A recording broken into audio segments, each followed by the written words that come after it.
আমার নাম ফাবলিহা বুশরা। আমার বাবা লেফটেন্যান্ট কর্নেল লুৎফর রহমান খান। উনি একজন ডাক্তার ছিলেন।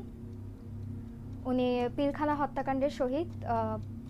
উনি তখন বিডিআর হাসপাতালে ছিলেন। আমাদের বাসাটা ছিল হচ্ছে ডিজি আঙ্কেলের বাসাটার ঠিক পাশে।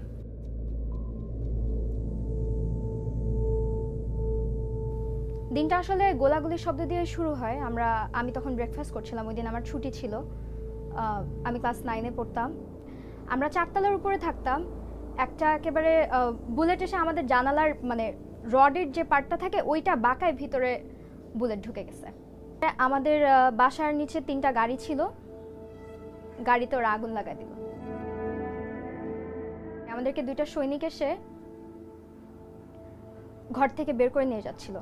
প্রায় সব মানে ওই কোয়ার্টারে যত অফিসার ছিল তাদের ফ্যামিলি ছিল, মোটামুটি সবাইকে বের করে নিয়ে মানে ওই জায়গাটায় এনে জমা করা হচ্ছিল। আমি, আমার ভাই, আমার মা, আমরা ছিলাম। আমার ছোট দাদা ছেলেদের সাথে আলাদা ছিল।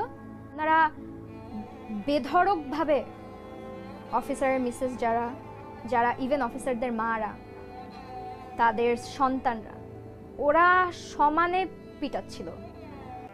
আপনি যদি বলেন যে মনের দিক থেকে, কখনোই না। আমার মনে হয় না এটা থেকে রিকভার আমি কখনো করতে পারবো।